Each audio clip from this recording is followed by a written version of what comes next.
오늘 중칠 명절인데요. 우리 성도들 명절 기간 동안에 즐거운 시간이 되었으면 좋겠습니다. 여러 가지 국제 정세나 경기 침체 또 정치 불안의 문제로 인해서 쉽진 않지만 잘 견뎌 가봤으면 좋겠습니다. 자, 오늘 본문부터는 13장 1절 이하의 말씀이 오늘 본문이 20절까지인데 원래는요. 세족식에 관한 말씀이죠.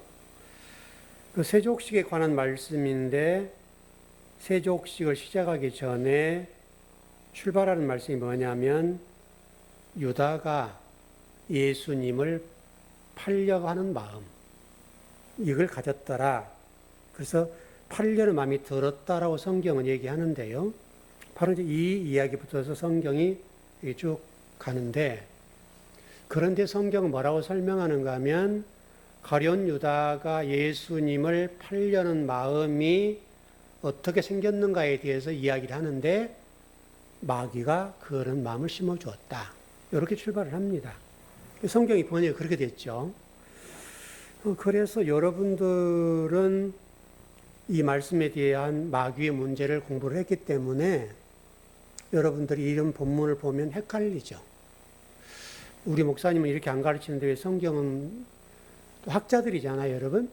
내노란 학자들인데 이런 학자들이 왜 이런 본문을 이렇게 번역을 했을까? 그럼 이게 목사님 맞는가? 학자들이 맞는가? 이런 이제 헷갈림과 갈등이 있지요. 저는 여러분들이 마귀가 없다고 얘기를 하고 가르치는데 오늘 성경은 마귀가 등장해서 가룟 유다에게 예수님을 팔려고 마음을 심어주었다. 이렇게 지금 되어 있으니까 이게 상당히 쉽지가 않죠.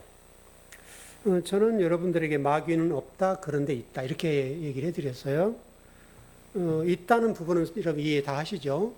우리들 스스로가 내가 기대하는 하나님, 내가 생각하는 그 뭔가를 만들어 놓고 그것을 존재하지 않는 실체인데 그 존재하지 않는 실체를 섬기는 것, 이걸 마귀라고 한다. 이렇게 정리가 됐습니다. 그래서 이 지금 마귀라는 단어를 원문으로 보면요, 디아볼로스라는 단어예요. 마귀라는 단어 자체가 디아볼로스라는 단어인데 뜻이 뭐냐면 중상자, 비방자란 뜻이에요. 또는 마귀라고도 되어 있어요. 그러니까 중상자 또는 비방자라고 하는 이 말의 전제는 뭐냐면 어떤 영적인 존재가 아닌 사람이란 말이죠. 왜냐하면 사람 누군가가 비방하고 중상하는 그거 그렇게 지금 되어 있는데 어근을 찾아서 들어가 보면 디아발로라는 단어가 어근이에요. 디아발로. 이 디아발로라는 뜻이 뭐냐면 적의를 가지고 고소하다, 비난하다. 이게 지금 마귀라는 뜻이에요, 여러분. 마귀라는 말은 그런 말이고요. 이 디아볼로스라는 단어를 형용사로 쓰게 되면 이런 뜻이에요. 비방적인, 중상적인 이런 뜻을 가지고 있습니다. 그리고 이게 명사로 쓰이면요. 중상자, 비방자, 마귀. 그래서 지금 대개 번역본에 보면 중상자, 비방자, 마귀 이렇게 딱 그 뜻이 기록됩니다. 이걸 한번 이렇게 볼까요? 용례를 좀 찾아보면 마태복음 25장 41절 한번 보겠습니다.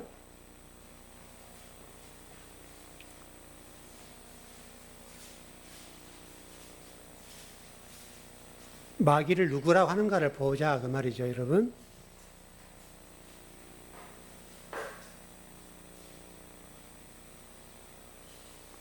(25장 41절) 마태복음입니다.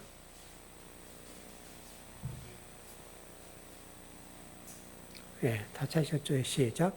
또 왼편에 있는 자들에게 이르시되 저주를 받은 자들아 나를 떠나 마귀와 그 사자들을 위하여 예비된 영영한 불에 들어가라. 여기 지금 왼쪽에 있는 사람들을 저주한 백성을 하고 마귀라고 하는 거죠. 그 다음에 역대상 21장 1절을 한번 볼까요?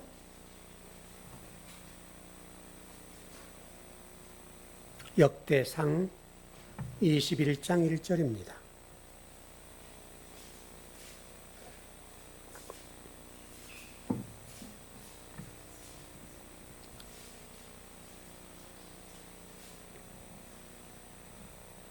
예. 역대상 21장 1절.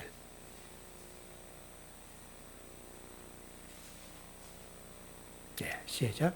사탄이 일어나 이스라엘을 대적하고 다윗을 격동하여 이스라엘을 계수하게 하니라. 그러니까 용례를 보더라도 마귀라는 존재는 어떤 영적인 존재라기보다는 사람을 가리킨다. 뭐 쉬운 예로 베드로를 예수님께서 이 사탄아 그랬잖아요. 그러니까 하나님의 일을 생각하지 않고 땅의 일을 생각한다. 사람의 일을 먼저 생각하는 사람이다 했을 때 예수님께서 베드로를 이 사탄아 이렇게 했다는 거죠. 요한복음 13장 2절에 지금 말씀을 보면 마귀가 유다에게 예수님을 팔려는 마음을 심어줬다 이렇게 좀 돼 있잖아요. 이 마귀라는 게 도대체 뭘까? 오늘 그거를 좀 정리를 해보려고 그러는데요. 어떤 요한복음 전체적인 결론적으로 얘기하면 유대 종교 지도자들입니다. 일단 그 정도 선에서 결론적으로만 보면 그렇고요.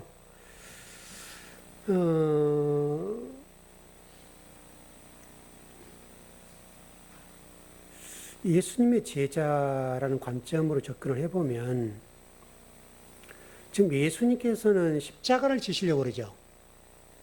십자가를 내가 져야 된다라고 하는 이런 메시지가 이미 나왔고, 그런데 유다가 예수님을 팔려고 했다. 또 우리 번역본대로 보면 마귀가 유다에게 그런 마음을 심어주었다.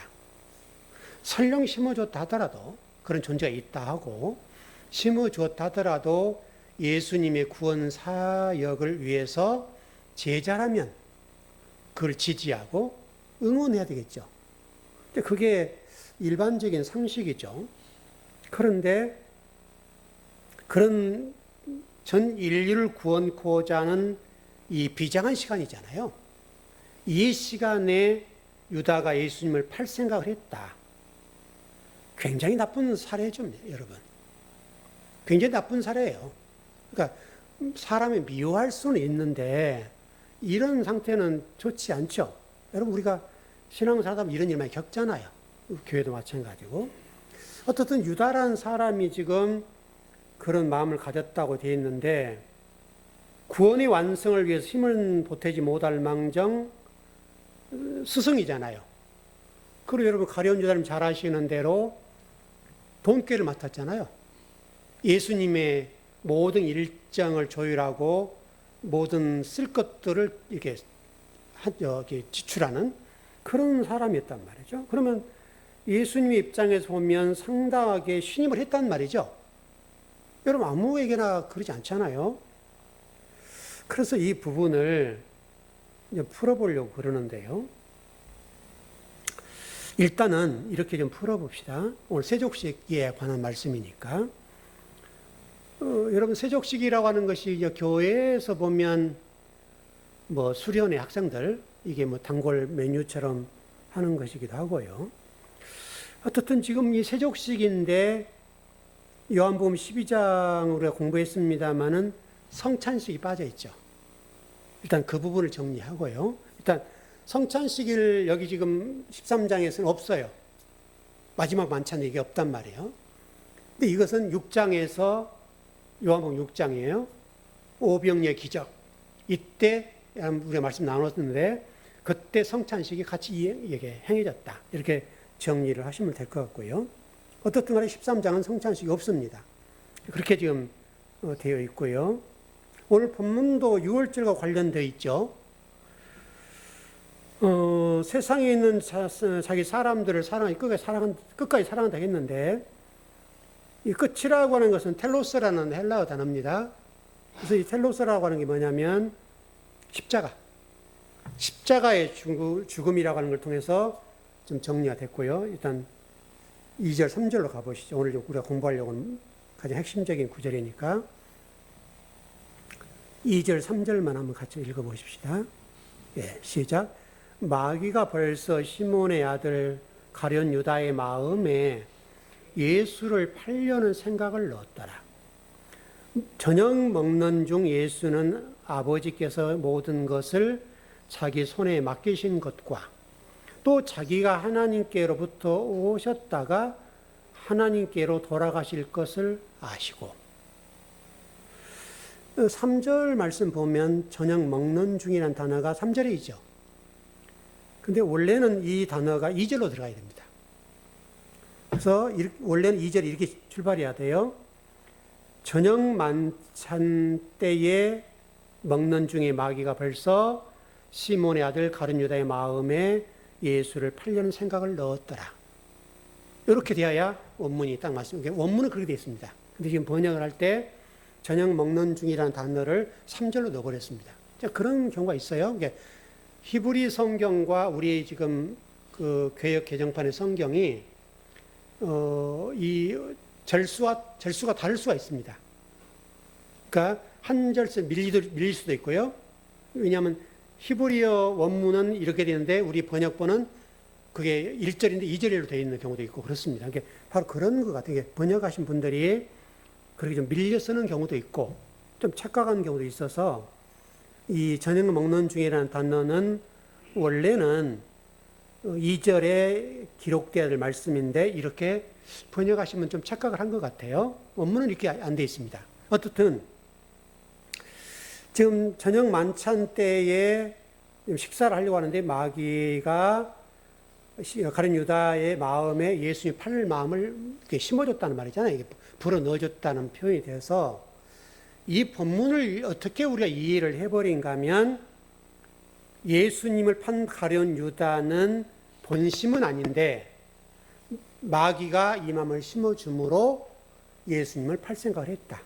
이렇게 지금 가는 거죠. 이게 지금 우리 기독교에 상당한 영향력을 끼치고요. 또 세상 속에 살아갈 때도 이 영향력이 굉장히 큽니다. 여러분 세상도 보고 교회도 똑같습니다. 분명히 내가 잘못했는데 이 잘못을 내가 했다 하지 않고 외부의 바깥 어떤 것, 상황, 어떤 사람, 단체 이렇게 전가하는 경우가 많습니다. 대개가 그래요. 바로 이 부분 때문에 그래요. 그래서 이 본문을 어떻게 이해하는가의 문제가 중요한데 예수님을 판다는 이 문제가 유다가 아닌 마귀의 생각이다. 이렇게 지금 되는 거고 바깥에 있는 마귀가 유다의 마음을 조종해서 예수님을 팔려고 하는 마음을 가졌다. 이렇게 되는 거예요. 그래서 지금 이게 참 쉽지 않은 본문인데 그래서 이걸 좀 제가 원문을 다 이렇게 분석을 하고 정리를 해보니까 여기 지금 마귀가 가룟 유다의 마음에 예수를 팔려는 마음을 심어줬다, 불어넣었다라고 본다면 주어가 마귀여야 되죠. 여러분, 그 맞죠? 주어가 마귀가 되어야 되고 가룟 유다는 어떤 주어인 마귀의 조정받는 역할이잖아요. 이제 그렇게 되는데 이제 그러려고 하면 마귀가 주어인과 동시에 주격으로 나와야 돼요. 주격. 그래야 되고, 근데 본문은 그렇게 되어 있지 않고 형용사로 되어 있어요. 마귀가 유다에게 예수님 팔 마음을 이제 불어넣었다 그 말인데, 원문을 보면 이 단어가 제가 제목을 거룩한 발 이렇게 된 발인데 원래는 발로라고 해 맞거든요. 발. 이렇게 여러분 이해를 못할 것 같아서 이렇게 해놓은 건데요. 발로라는 단어입니다. 발로. 헬라어 단어는 발로예요. 넣었다는 단어거든요. 근데 이 발로라는 단어가 뜻이 뭐냐면 자신을 내던지다 그런 뜻이 있고요. 또 하나는 일어났다. 그리고 씨를 뿌리다. 이럴 때도 발로라는 단어를 씁니다. 이게 발로라는 단어가 여기에 핵심적인 단어예요. 넣었다, 누가 넣냐 이 문제거든요. 근데 그 넣었다는 그 문제가 헬라어 단어로는 발로라는 단어인데 일어났다 그런 말이에요. 정확한 뜻은. 그러니까 어떤 의미냐면 유다의 마음에 일어났다는 말이잖아요. 그러니까 마귀가 유다의 마음에 그걸 넣었다는 것이 지금 번역인데 유다의 마음에서 예수님을 팔 생각이 일어났다. 그럼 마귀가 빠지는 거죠. 왜? 마귀라는 자체는 여기서 중상자이기도 하고 그러니까. 그래서 뭐 좀 문법이 어렵긴 합니다만 뭐 더 플러스 관사 이렇게 돼 있어요. 마귀적 생각이 아니라 이 말이죠.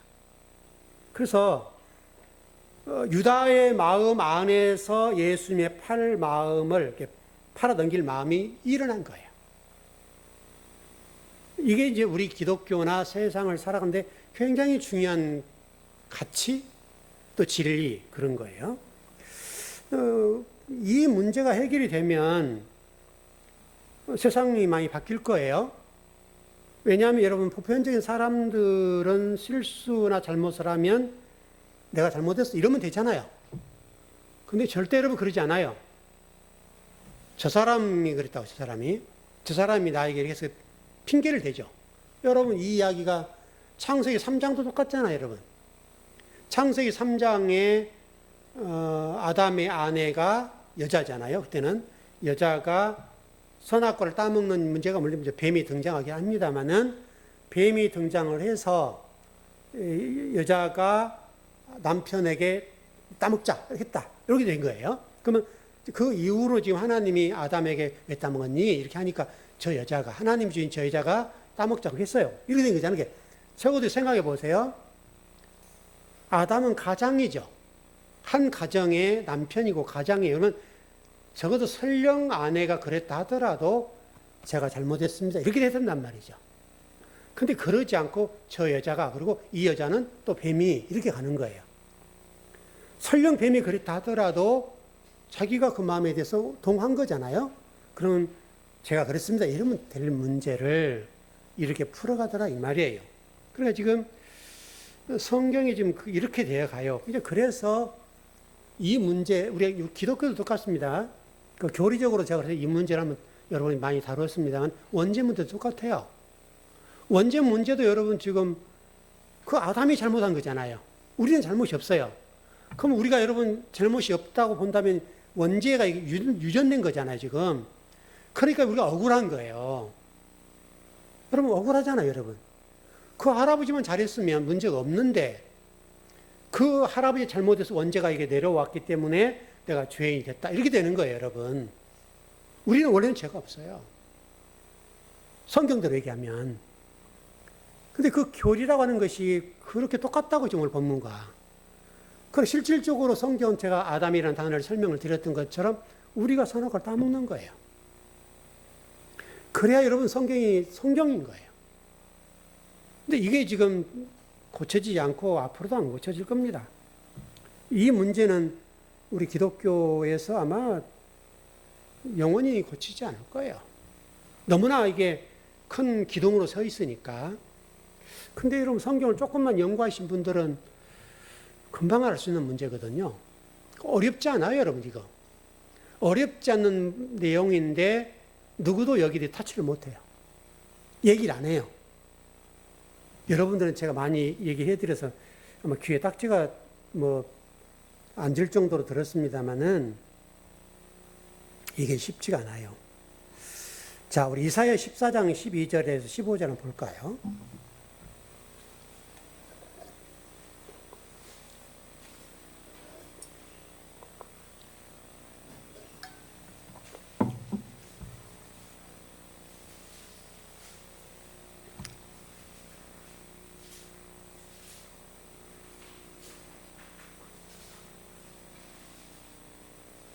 여러분, 이 본문은 마귀가 우리에게 그랬다 했던 원죄 문제도 마찬가지고 그렇게 교리적으로 얘기하신 분들도 이 본문을 꼭 들어서 얘기를 해요. 이사야 14장 12절 15절이에요. 네, 같이 한번 보시죠. 시작. 너 아침의 아들 계명성이 어찌 그리 하늘에 떨어졌으며 너 열국을 엎은 자의 어찌 그리 땅에 찍혔는고 내가 내 마음에 이르기를 내가 하늘에 올라 하나님의 뭇별 위에 내 자리를 높이리라. 내가 북극 지폐 산 위에 앉으리라. 가장 높은 구름에 올라가 지극히 높은 이와 같아지리라 하는도다. 15절. 그러나 이제 내가 수월 곧 구덩이 맨 밑에 떨어짐을 당하리로다.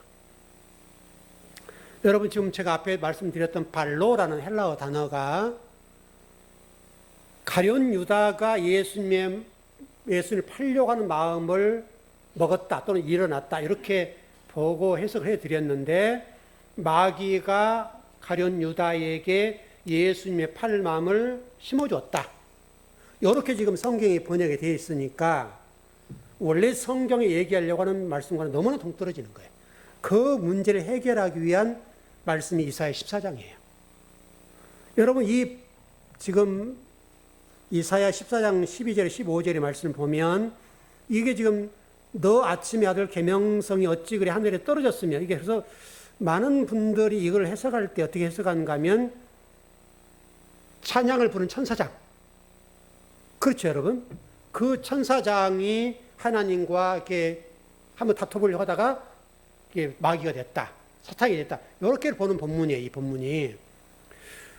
그래서 이 본문을 가지고 지금 루시퍼 가지고 됐네, 뭐 어쩌 됐네, 그래서 사탄이 됐네 말하는, 그렇게 해석을 하는 본문이거든요. 그래서 루시퍼 가지고 되고 원래는 찬양을 하나님 앞에 한 사람이었는데 천사장이 어쩌고 되고 이게 사탄이 됐다, 이렇게 지금 풀어내는 본문이에요, 여러분. 이 본문이. 근데 여러분, 이사야서 14장이라고 하는 것은 당시에 이스라엘 백성들이 바벨론 포로 생활할 때거든요. 그러니까 여기서 너 아침의 아들 계명성이란 말은 왜 이렇게 성경에 기록됐는가 하면, 여러분 생각을 해보시면 이해가 되는 것이요. 이스라엘이 바벨론의 지배를 당하고, 이거 속국이죠. 속국인데 속국의 왕은 여러분 이스라엘 왕도 머리를 숙이는 거잖아요. 근데 이스라엘 사람들이 이 바벨론 왕에 대해서 뭐 바벨론 왕이 이랬다 설명할 수 있어 없어요? 이러면 죽임을 당하죠. 그러니까 그 바벨론 왕을 바벨론 왕이라고 못하는 거예요. 그리고 뭐라고 얘기하면 너 아침의 아들 계명성이여, 이렇게 한 거란 말이죠, 여러분. 그렇게 이해를 하셔야 되고요. 그러니까 여기서 지금 이사야 14장에 이 너 아침의 아들 계명성이라는 단어는 바벨론 왕을 지칭한다, 그렇게 정리를 하셔야 됩니다. 그래서 이 바벨론 왕이라는 단어가 지금 여기 지금 내용적으로 보면 교만하다, 세상 왕이다, 그 말이거든, 지금. 그렇게 좀 보셨으면 좋겠고요. 그래서 그것을 성경에서는 그냥 사탄 이렇게 하는 거고요. 그렇게 보는 겁니다. 그래서 어떻든 간에 오늘 본문에서 마귀가 가룟 유다에게 예수님을 팔마음을 불어넣었다, 이렇게 지금 번역은 됐다 할지라도 이 부분을 명확하게 넣었다는 단어를 발로라는 단어로 보면 발로의 뜻이 일어났다는 것이고, 일어났다는 전제는 가룟 유다 얘기거든요. 넣었다는 문제와 스스로 일어난 문제는 다른 문제거든요. 그래서 가룟 유다가 예수님을 팔려는 마음이 일어났다, 이렇게 성경을 보시는 것이 정확합니다. 그렇게 본문을 보셔야 되고요. 그래야 이 본문이 명확하게 해석이 되고 하나님 원래 전하려고 하는 메시지가 분명합니다. 또 그렇게 되고요. 또 하나는 유다라는 이 사람이 여기 등장하죠. 그러면 12제자들 가운데 왜 하필은 유다였는가? 저는 여러분 제가 일전에 유다 얘기를 해드린 적이 있어요. 그놈이 나쁜 놈이다. 12사도 가운데 12제자 가운데 그놈 나쁜 놈이다, 이렇게 우리가 이해하는 본문이긴 합니다만은 그 가룟 유다는 우리다. 우리를 대표한 거고, 그럼 가룟 유다는 지옥 갔을까? 여러 문제까지 제가 설명드린 적이 있죠. 그리고 지금 12제자의 대표로서 유다가 등장하는 거고, 유다가 이게 등장하는 것은 이스라엘을 대표하는 거예요. 나쁜 놈이 아니라 대표, 성경의 집필자, 기록자가 유다의, 특별히 이스라엘 백성들 전체가 그런 상태니까 그 대표로 유다를 쓴다 이 말이죠. 그러니까 그때 당시 유다가 그랬는지 아닌지 우리는 모르죠. 이건 문서로만 아는 건데 성경에 기록돼서 유다가 그랬다라고 할 수 있지만, 그러나 요한이라는 사람이 성경을 기록할 때 전하려는 메시지의 핵심을 전하기 위해서 이렇게 한 거다, 이렇게 볼 수 있고요. 여러분, 유다라는 사람은 이스라엘 12제자의 야곱의 아들들이죠. 12아들인데 그 아들의 이름이 유다입니다. 그 유다에서 유대인이 나왔고요. 그 유대인이 이스라엘을 얘기하는 거고요. 그렇죠, 여러분? 왜냐하면 북이스라엘과 남유다가 있었는데 12지파가 있었죠. 근데 한 지파만 살아남았는데 유다만 살아남았거든요. 바로 그런 의미에서는 이 유다는 이스라엘을 대표하기도 하고요.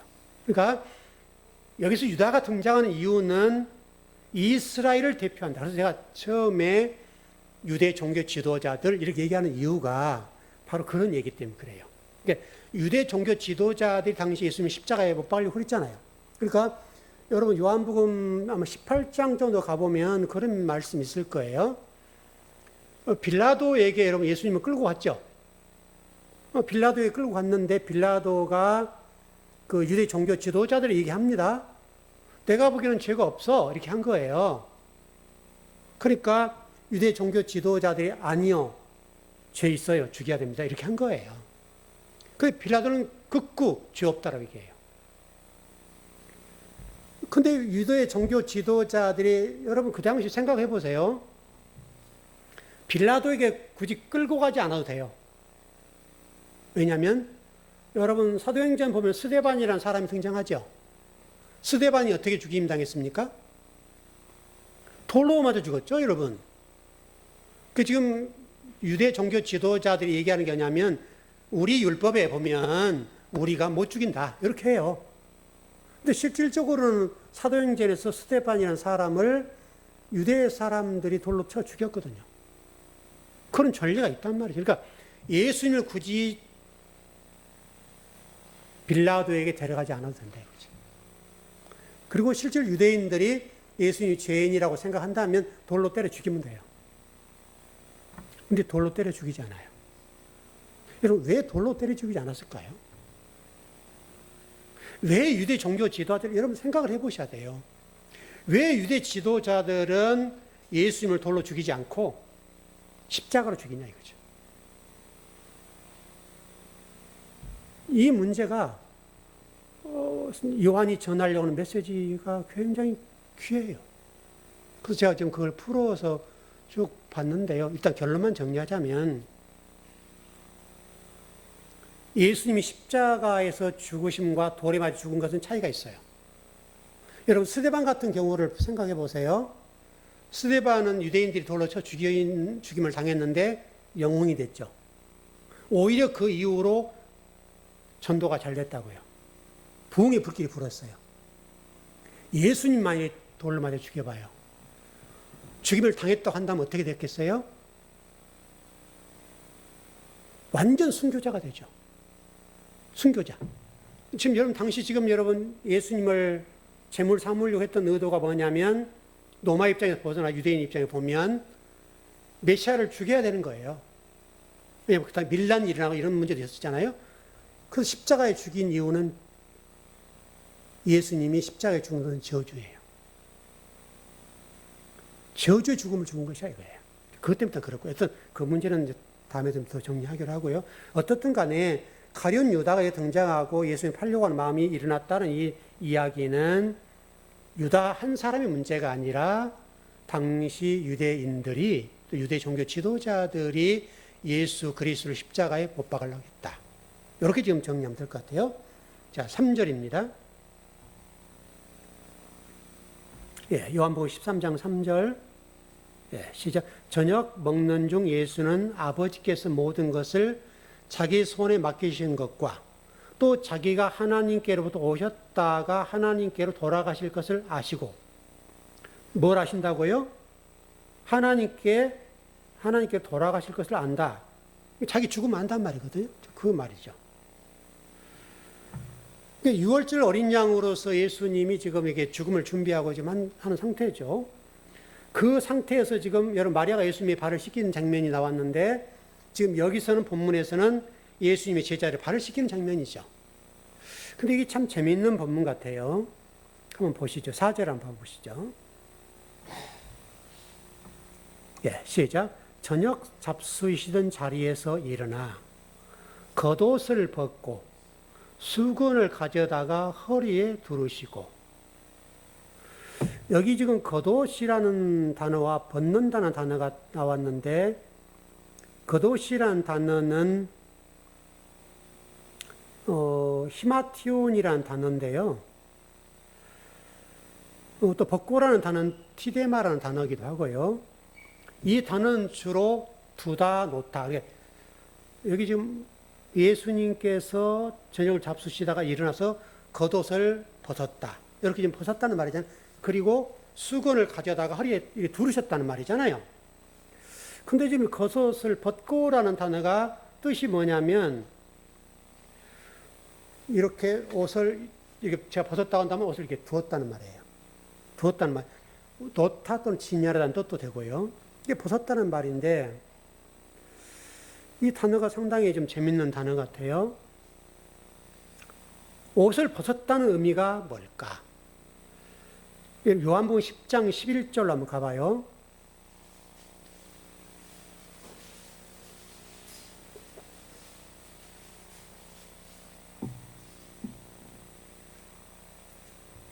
요한복음 10장 11절 시작. 나는 선한 목자라. 선한 목자는 양들을 위하여 목숨을 버리거니와. 여기 지금 목숨을 버리거니와, 이 단어가 티데미라는 단어예요. 옷을 벗다는 말이잖아요. 옷을 벗다는 단어인데 벗다는 의미가 뭐냐 이거예요 지금. 예수님이 옷을 벗었다는 말은 옷을 벗고 제자들의 발을 씻기기 위한 준비죠. 그런데 옷을 벗었다는 말을 성경에 기록됐단 말이죠. 이 벗는다는 단어가 여기 지금 요한복음 10장 11절에서는 티데미라는 단어인데 버린다는 단어예요. 뭐를? 예수님의 목숨을 버리는 거예요. 그러니까 예수님이 제자들의 발을 씻기는 장면이 어떤 장면인 거예요? 목숨을 버리는 장면이에요. 요한복음 10장 15절 가봐요. 똑같아요. 10장 5절. 네, 시작. 아버지께서 나를 아시고 내가 아버지를 아는 것 같으니 나는 양을 위하여 목숨을 버리노라. 버린다는 단어 나오죠? 이것도 티데미예요. 티데미. 요한복음 10장 17절이요. 네, 시작. 내가 내 목숨을 버리는 것은 그것을 내가 다시 얻기 위함이니 나로 말미암아 아버지께서 나를 사랑하시느니라. 여기도 버린다는 단어가 티데미예요. 티데미. 13장 37절이요. 용례가 다 그래요, 여러분.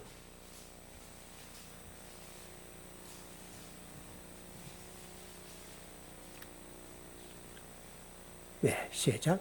베드로가 이르되 주여 내가 지금은 어찌하여 따라갈 수 없나이까?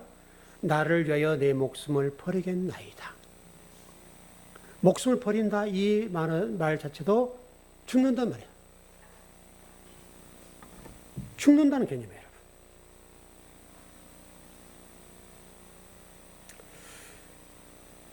여러분. 예, 요한복음 19장 23절로 한번 가보시죠.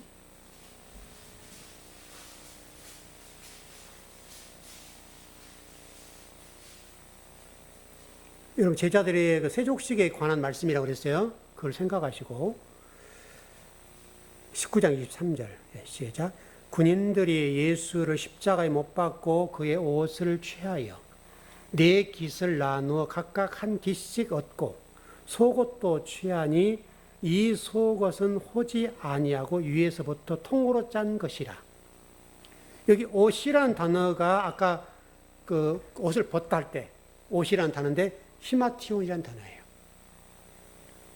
예수님께 십자가에 못 박히셨은 장면인데 옷이 지금 어떻게 되냐면 취했죠.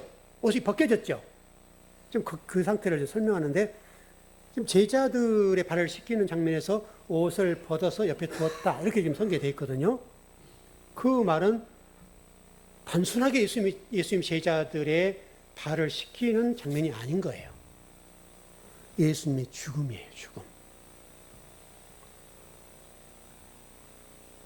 그리고 겉옷을 벗고 수건을 가져다가 허리에 두르다.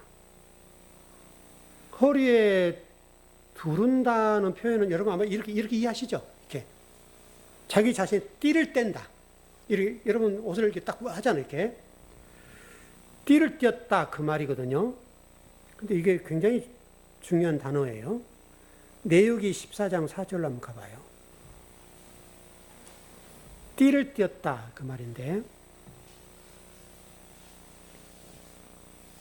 예수님이 어떤 권위를 가지셨는가 그걸 보자고요.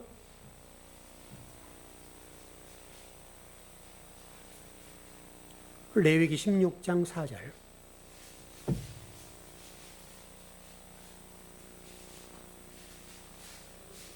레위기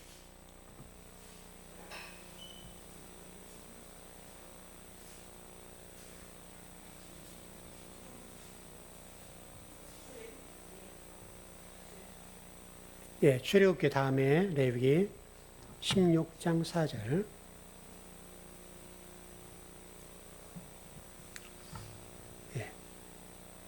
찾으셨습니까? 시작.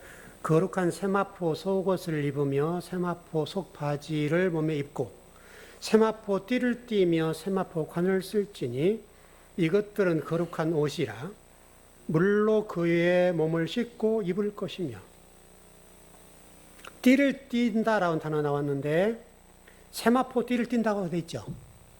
그 예수님께서 지금 띠를 띈다라고 되어 있잖아요. 그럼 이게 어떤 의미냐면 제사장의 역할, 제자들의 지금 발을 씻기는 장면이 제사장으로서 지금 사역하는 거고요.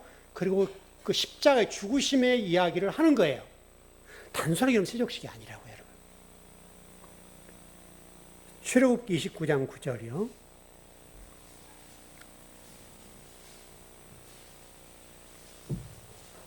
출애굽기 29장 9절.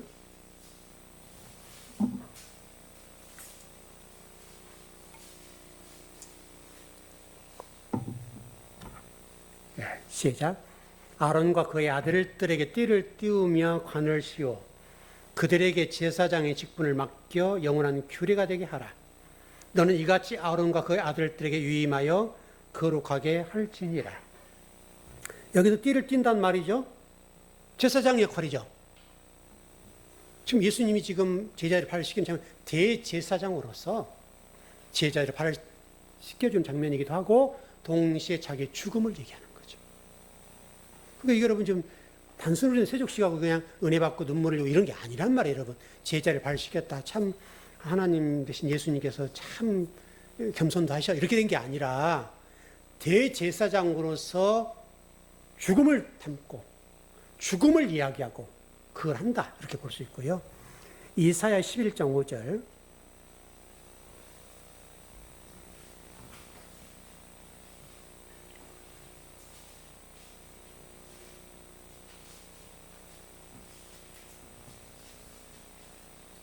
이사야서 11장 5절입니다.